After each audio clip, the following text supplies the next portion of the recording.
Welcome to the PoPolitickin show. Founded in 2008, PoPolitickin is a hip-hop meets self-help brand. With each interview, we teach the babies and share success secrets with you, the listener.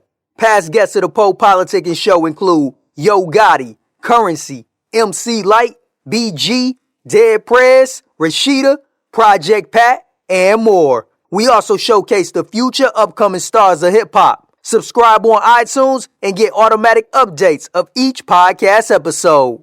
PoPolitickin.com.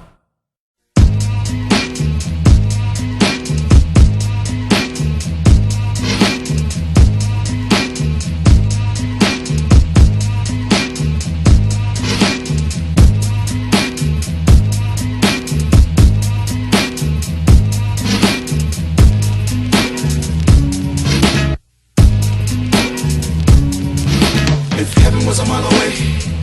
Would I pack up my bags and leave this world behind? If heaven was a mile away. Or save it all for you? If heaven was a mile away. Would I fill the tank up with gas and be out the front door in a flash? Before reconsidering this hell with you. It ain't you, it's the things you do. It's tearing my heart in two. I would've failed with you. If heaven was a mile away and you could ride by the gates, would you try to run inside when it opens? Would you try to die today? Would you pray louder, finally believe in his power? Even if you couldn't see, but you could feel, would you still doubt him? How would you start acting? Would you try to put the keys down? Thinking every drug sale that you make in the streets he can see now. Would a fiend even want to get high? Would he stop smoking? If he knew on his own 2 feet he could just stroll in to get away and escape from the craziness. And I bet you there's a heaven for an atheist. It's hard taking this racist planet where they take a younger brother in a handcuff. Even if he innocent, nigga, get on the car, put your motherfucking hands up. Thinking I'ma lose it. My mom's in chemo 3 times a week, yo, keep trying. But people is hard and God, your young soldiers not sober but need you. This world's my home, but world I would leave you. If heaven was a mile away. Would I pack up my bags and leave this world behind? If heaven was a mile away. Or save it all for you? If heaven was a mile away. Would I fill the tank up with gas and be out the front door in a flash? Before reconsidering this hell with you. It ain't you, it's the things you do. It's tearing my heart in two. I would've failed with you. To hell with Nigga, what you think? I'ma stop building, I'ma stop feeling like I'm Mama Stock's great-great-grandchildren. How I'm not gonna wanna make millions. Since the quarter water days in the hallways, making fake gold caps with the Reese's Pieces rapper in my mouth all day. But then my style has quite a while back. Same time as Ill and now scratch. Game time to the cast, never look back. Chris down blowing dub sacks. That's when it all just hit me. You see the broads in Bentleys, it's nothing unless my niggas spin it all with me. I give it all away quickly, just to hit them all about some new kicks, free of any autographs and not to be recognized. Forgive me, it's becoming unbearable. Making hits is easy. Put a famous bitch on a hook, there you go with a platinum CD. I know you heard the noise, preachers touching on altar boys, sodomizing, not realizing God is watching before the Lord. How can they do the devil's work? A man give another man head in church, hell it hurts just to fathom the thought, wishing that I fled the earth. If heaven was a mile away. Would I pack up my bags and leave this world behind? If heaven was a mile away. Or save it all for you? If heaven was a mile away. Would I fill the tank up with gas and be out the front door in a flash? Before reconsidering. Welcome back to PoPolitickin.com, your home for self-help meets hip-hop. Make sure you go to our app. We're on iTunes, we're on Google Play. Type in PoPolitickin, listen to some of our interviews for the past 11 years. 1212, I'm in the place to be with Jully Black. How you doing? Hey, I'm phenomenal. How are you? I'm fantastic. So I was reading a lot about your background. I was very impressed. I was reading that you're a Canadian songwriter. You wrote a lot of songs with Nas, Destiny Child, Sean Paul, the Queen of Canadian R&B. So I just want to hear more about your background. Yeah, I was like, that's dope. That's dope. And there's a lot of more things, but we're going to get in the interview. But I just wanted you to kind of just start with your background, let listeners know a little bit more about yourself. For sure. I'm a Canadian-born Jamaican descent. I'm the youngest of 9 children.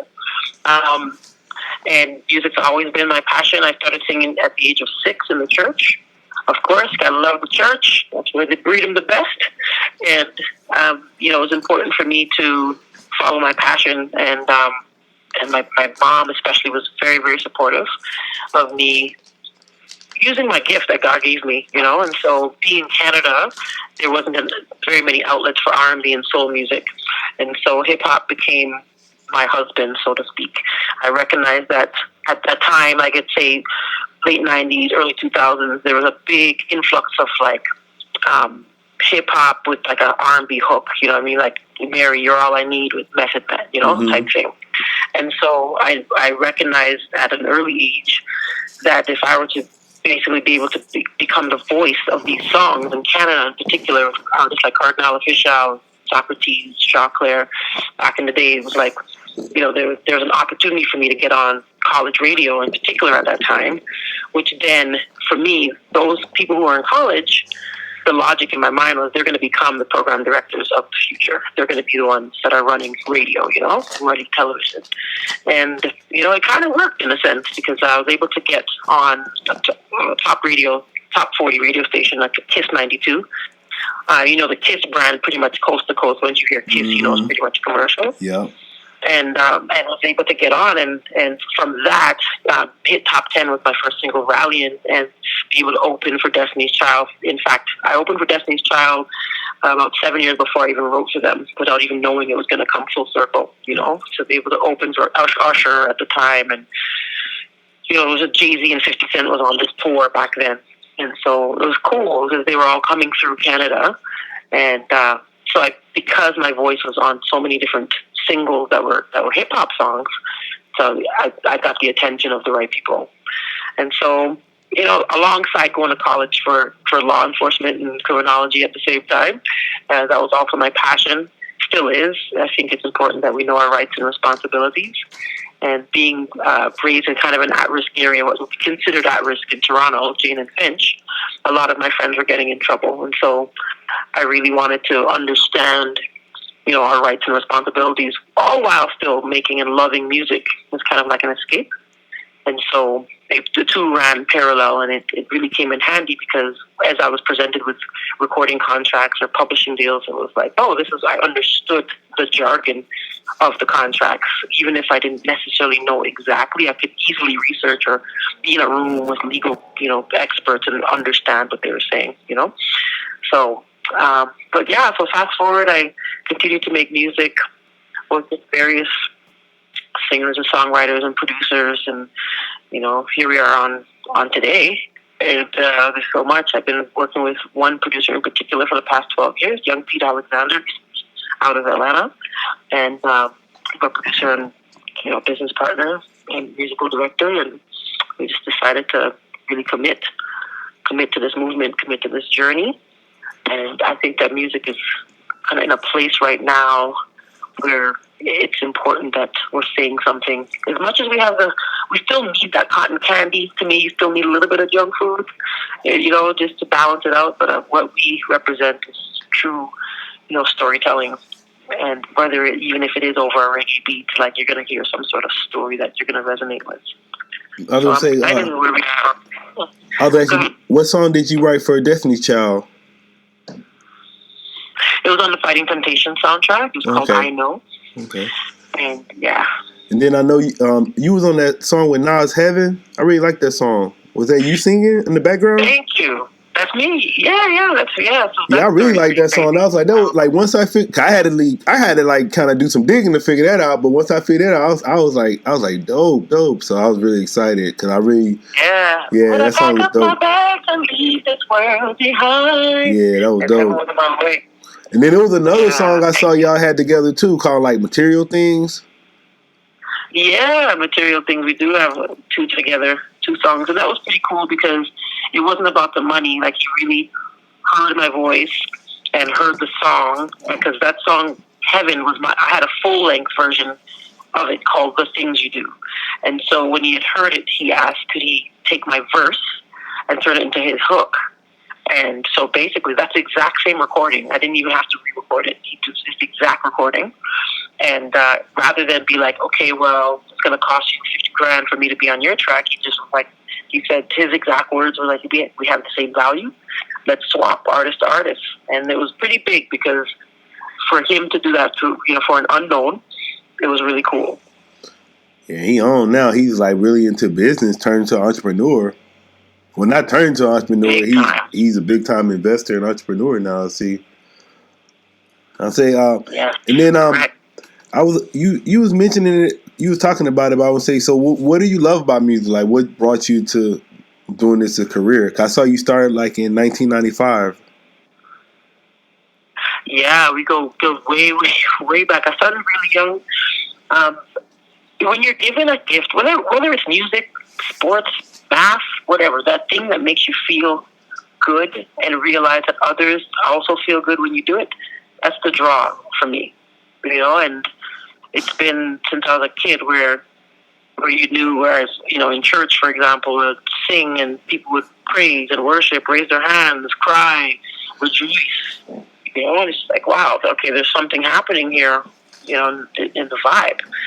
So it's choosing this line of work it takes a lot of courage, but at this point, when you understand that it's a gift and it's a blessing to be able to live off of your art, and that in itself that's the W, that's the win. That's the exact win. Right? I remember I did an interview with Jay-Z because I used to be on television on a TV show called E-Talk as a journalist. And there's a couple things he said that really resonated with me. And one in particular was we spend the least amount of time as artists at number one. So why chase number one? What really is, if we focus on life around the number one, that's the win. There's so much more beauty, outside of the number one, So it's really helped me to stop chasing those things that really we don't need to chase. What's yours is going to be yours. What's for you can't miss you, And then they say you kind of got to, even if you are chasing, at the same time, you're supposed to be enjoying the journey anyway. So it's like, because once you get there, it's like, oh, that's it. Then you go on trying to search something else. Yeah, so it's just a rat race. It's in a circle. You just always running like that. Always running.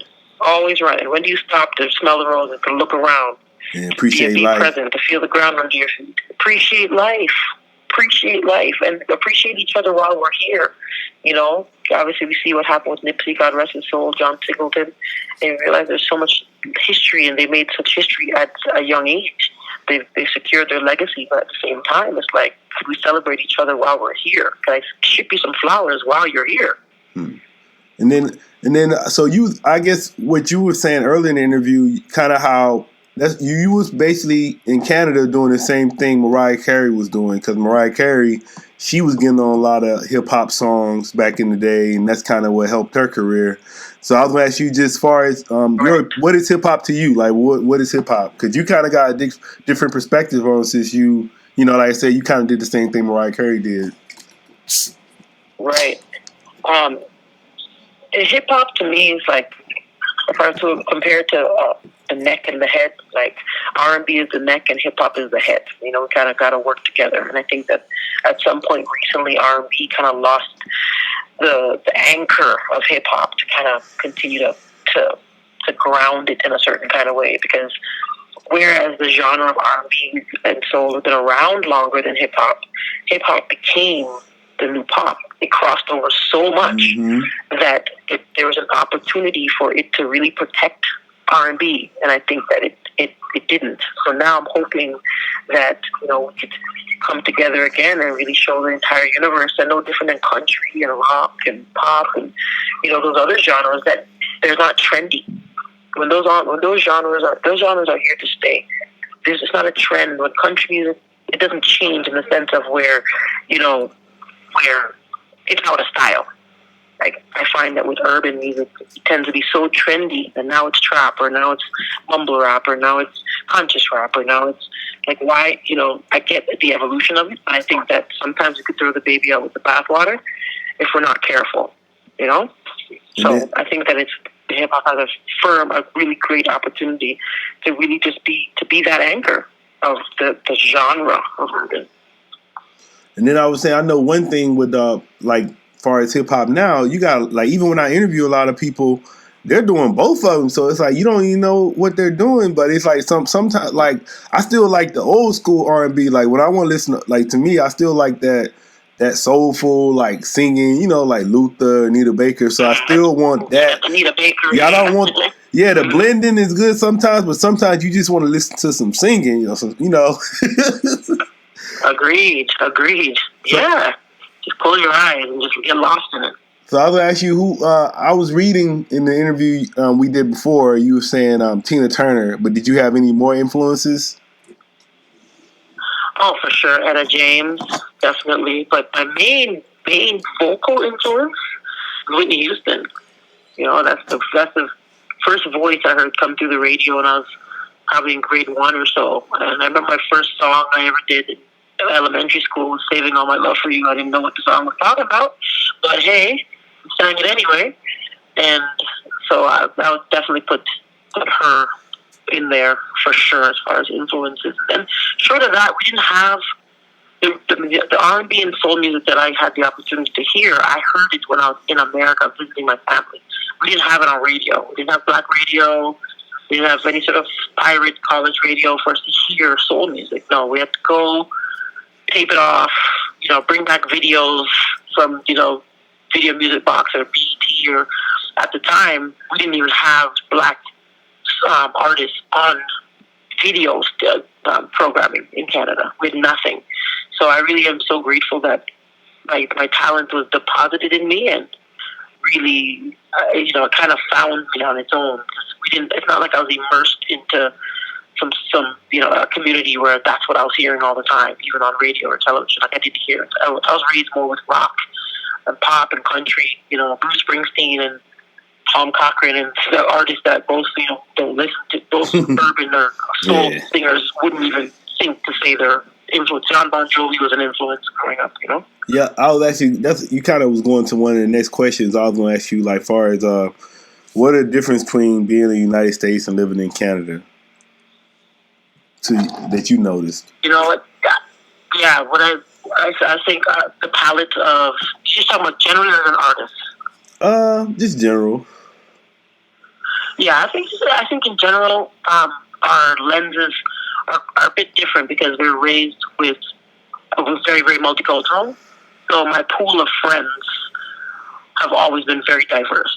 Black, white, Asian, Southeast Asian, you know, the Caribbean divided up, not just Caribbean Jamaicans, like Trinidadian, Jamaican, St. Kitts, Barbados, like all of the islands represented. Same thing with Africa, you know, different parts of the continent. So it influences how we see things. It influences our palate in the sense of we've eaten different types of food even. So I think that, you know, I think it's important for us to travel literally, but also travel with your palate. Because I have family, for example, in America who they hadn't experienced eating different types of food, for example. And it broadens your scope when you're able to sit in a Thai restaurant or, you know, and eat the food and, you know, understand a bit more about their seasonings. You know what I'm saying? So I think similarly with music, like now in the time of, say, you know, Drake being the artist that he's become, you know, it's now there's a bit of a bridge that's been built, but at the same time, it's like, okay, so he's introduced a lot of the lingo and the cool factor of being able to, you know, just be him, speak how he speaks, and, you know, represent Toronto in a sense on the world map. So that's what I would say. Yeah, I wanted you to talk about your style more, and then just some of the themes you talk about in your music. I think, you know, no one's really asked me about my style. That's so interesting. Yeah, I'm like, I try to really do this. I try to. Yeah, you are. 11 years. That's good. Like, when you said 11 years, I'm like, wow, congratulations. Yeah, thank you. That's super cool. I think that, yeah, for sure. That's necessary and needed. I realize that my style, I would say, is, as far as being a singer, I haven't really been influenced by gospel in the American sense, but it's very much about a feel and a tone. I think that I have a unique tone, and I recognize that being Caribbean, having that in my back pocket if I needed to spit, as far as like a West Indian type of vibe, that comes very easily for me. But in essence, it's really about the storytelling and the purity of my tone. I've always been told since I was very young that you have a unique tone, and so that's what I would say is very, very uniquely me. And I'm very, very much known for being a live performer, like how my records translate live. Mm-hmm. It's you people have said they're never disappointed, so that's really I'm honored that that's how people feel about my music. So what are some things like set you apart as far as the live performances that you do different from most artists? Vulnerability, complete transparency, storytelling for sure, really interactive with the audience and my band, really not being totally unafraid to really tell my truth, even if it is something that others might be embarrassed about. Like, there's no embarrassment. I think that being a performer who is willing to share that's what's been given me a lot of my staying power, and for the fans to really feel like they're my friends, they're my family. Like, wow, Jully said that. If she could go through that, if she could survive that, or she could forgive, or all these things. Like, I think that we have an opportunity as artists to set an example, and beyond even being like a role model, it's like, no, you know what? Okay, if that person is unafraid to, have their image scathed or whatever the industry says, like, that's like out the window for me. It doesn't even matter. Like, if I was a cheat, I was a cheat. If I was a, whatever, if I smoked, I smoked. Like, all these things, I didn't smoke, but I'm just saying, for example, I think it's important for us to talk about where we are, how we got through the situation. So it's not just promoting some sort of lifestyle, but really promoting how you show up on the other side of some of the things that many are living, suffering in silence. And so I think that's what really sets me apart. My goal is to really not have people suffer in silence and really speak what's happening so we could heal and progress. Yeah, I saw your TED Talk, How to Rewrite Your Life. So we talk about self-help here too. So you want to talk about that speech a little bit? Yeah, that was a special one.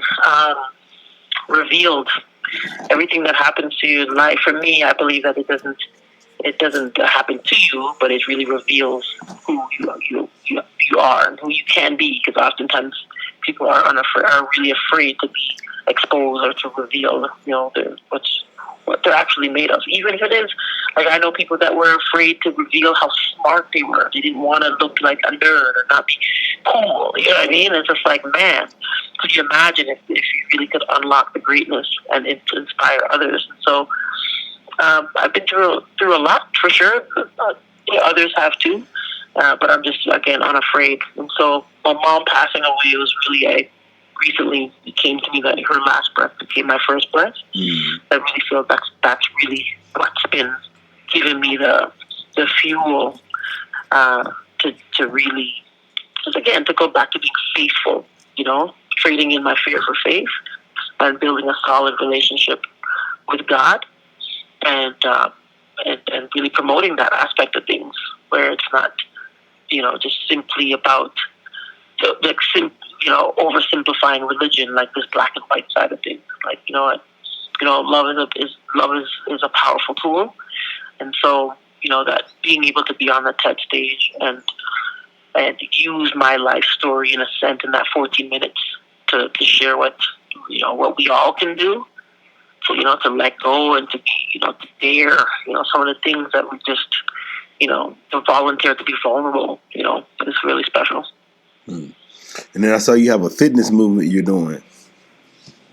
Mm-hmm. We're doing a lot over here. 100 Strong and Sexy. Yeah. It's restoring faith in female friendships. The common theme is basically bringing people together. Right now, it's primarily focused on women and girls. There's 100 Strong and Sexy, and the youth edition between ages 12 and 18 is 100 Strong and Smart.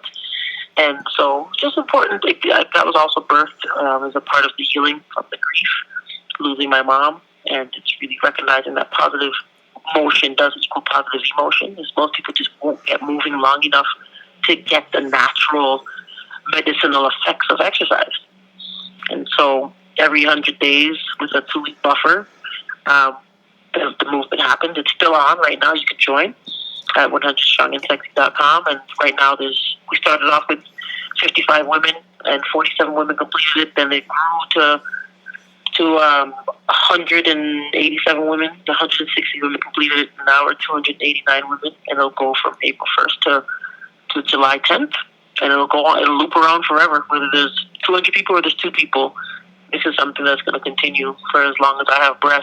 Because what I'm seeing is truly how when women come together, the entire and heal themselves and help one another, then the entire family and community benefit. And so now we're seeing husbands and brothers and dads and uncles and grandfathers, like sons, they're involved. Yeah, because the women gonna be. I would say because the women are gonna be the ones cooking the food and stuff. So that's why most of the time. So the women healthy, the family gonna be healthy. So it all starts with the women. Healthy. Yeah, that's tight. That's a good point. One lady in particular, her husband, she signed up for the meal plan. And her husband ate the food, and she was like, "Okay, so I'm happy she's involved, but now the food, I got to double up on the food." Like, well, good, he's healthy. So, and then I think I want to say I was watching the Follow Your Love video, and you had the fitness movement in the video. Was that the same video? Yeah, so that's not the official video, but that was we used that as a campaign for International Women's Day. Yeah. Yeah, because some of those women have never put on eyelashes, have never been in a bathing suit, have never, it was amazing.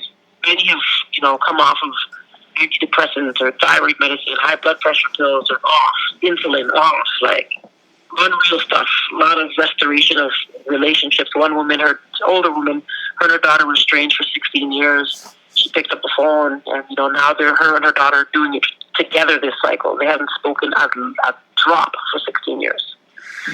So the healing has been incredible. And so when I saw in the other interview we did, you was talking about the video for Follow Your Love. So I just want you to talk more about the song and just let us know when, any current projects you got going on. Yeah, so, it's really the title in itself, Follow Your Love, for me, I've added to it anywhere it takes you, wherever that love takes you. I think oftentimes we tend to not realize that love is a vehicle, and it could, if you really trust it and allow it to be present, then it could take you to your highest self. It could take you to across the ocean. It could take you to places that you may not have had the courage to do. For example, working out for 100 days. Self-love, and so it's a bit of a promotional tool for sure. It's one side of my voice, definitely. And so it's one of the many songs that'll be on my upcoming project. And right now there's a couple working titles. One is 3 Rocks and Slingshot, and the other is 2020. So if it does come out in 2020, it'll align with 2020 vision, having that clarity, stuff like that. And so I'm excited. We're back in the studio this week. My producer and I, Young Alexander. That's why we're heading to LA. To do some more songwriting and really just really refine the project and look at it from the lenses where we are now. A lot of life has happened between when we wrote Follow Your Love a couple of years ago till now, a few years ago, in fact. So it's exciting. It's nice to speak with people like you who have been really bridging the gap for 11 years. I really appreciate the opportunity for sure.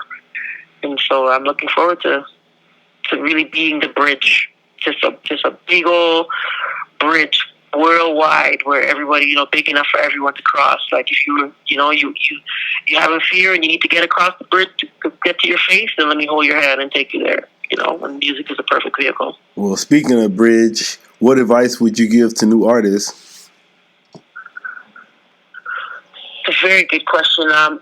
In my instinct, I would say establish your why. What's your intention? Why do you?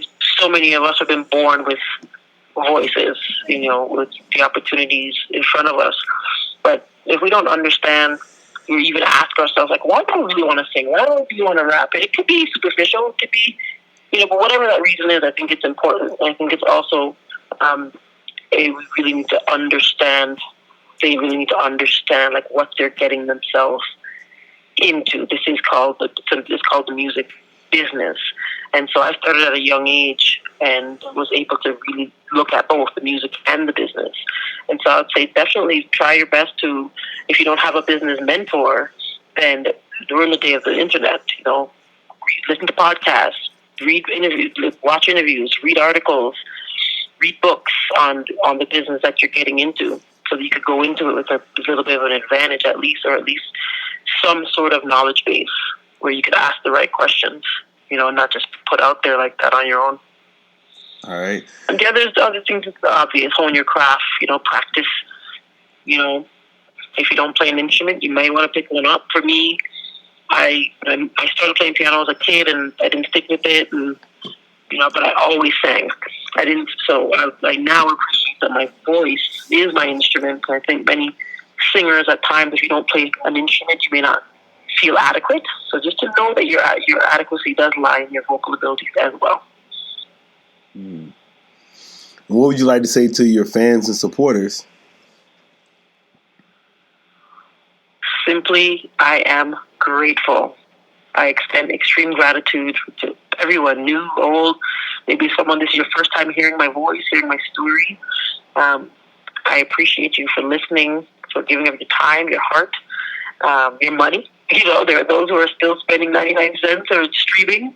The subscriptions, like, we're in a different day, but at the end of the day, I think it's important for us to extend radical gratitude. Because that's what wins hearts to me, when you're grateful. It's funny you say that, because one thing I noticed when the interview, the first interview, the written interview, I noticed that. I was like, wow. I was like, she just seemed very special. Cause even written, I can tell you was the same person. So that was crazy. I was like, she's very. That's awesome. Yeah, and then when you talk about, thank you for saying that. Thank you. I was saying the thing about gratitude. What I do every morning, I write down all the things I'm grateful for. And then at first I was writing down like a lot of material things, like I write down my house and my home. But then like this week I told myself, I said, I'm going to do it, but I don't want to write down that stuff. I just want to write down like none that costs money. But then I was thinking about, I'm like, my fingernails, my circulatory system, my brain. You know what I'm saying? You start thinking about stuff like that, then it start making you be more grateful. Like, so I just wanted to hit on that point you said. But yeah, you got to be more grateful, because like life is real short sometimes, and people I'm telling you. Yep. Let me tell you, I broke my toe 3 weeks ago. We talking about you're grateful for your fingernails and all that. Mm-hmm. Let me tell you, you better add some toes to that list, because you actually realize, like, you take for granted, like, wow, a toe, and how it can alter, your day to day. And then you look at those. I put a clip on my Instagram. Miss Jully Black, if you want to go check it out over there, MISSJULY Black, shameless plug. But there's a clip of a woman who was born with no arms, and how she is. You would think she was born with arms. She does everything with her feet, everything. It's like, wow. Yeah, because she's just gonna use what she got. Like people, like I'm saying, when you don't have it, they do what they got. But then people that got it, we take it for granted. It's weird how life works sometimes. Not anymore. We have decided gratitude, radical gratitude. Yeah. So I wanted to say thank you for coming through Politickin with me. I appreciate Politickin with the Queen of Canadian R&B. Yeah. Thank you so much. Keep rocking. I'll keep you in my prayers. And looking forward to meeting you in person. Yeah, no doubt. Is there anything you want to leave listeners with? Anything extra? Yeah, for sure. I mean, you know what? You check out the website, www.jullyBlack.com. Social media, we are on Instagram, MISSJULLY Black. Twitter, Jully Black. Facebook, Jully Black. I don't really snap much, but there's a snap there, Jully Black. And, that's pretty much it.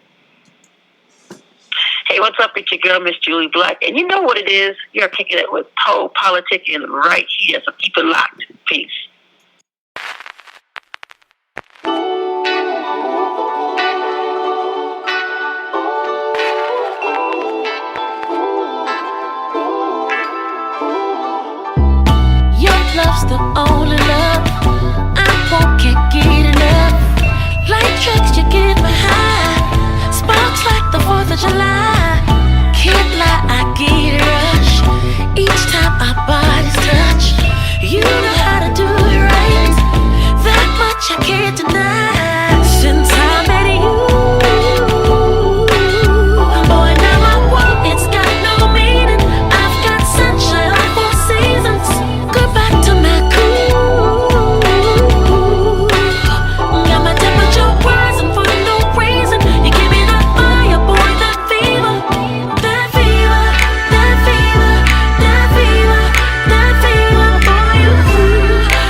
like a sweet escape.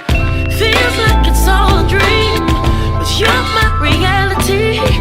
Oh, it's so easy to trust you. Oh, it's so easy to love you. And there's a million more reasons why. Since I met you, boy, now my world, it's got new meaning. I've got sunshine on 4 seasons. Go back to my cool. Got my temperature rising for no reason. You give me that fire, boy, that fever. That fever, that fever, that fever, that fever, boy, you give me that fever, that fever, that fever, that fever, boy,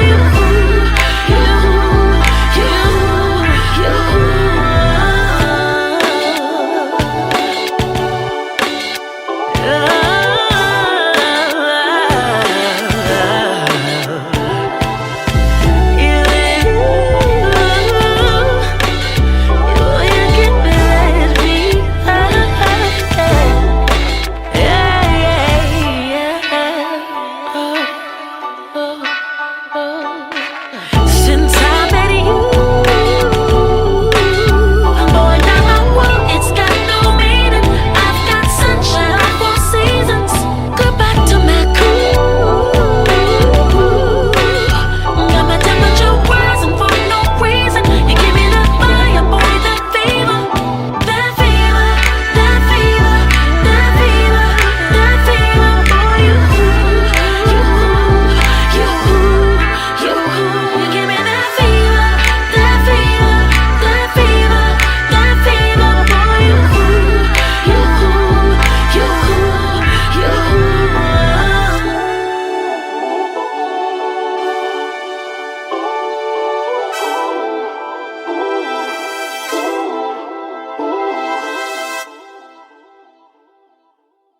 The PoPolitickin Show is brought to you by Audible. With over 180,000 titles to choose from, Audible is great for any continuous learner wanting to grow and expand their knowledge and insight. Go to www.audibletrial.com/POAudio and get an audiobook of your choice free with a 30-day trial.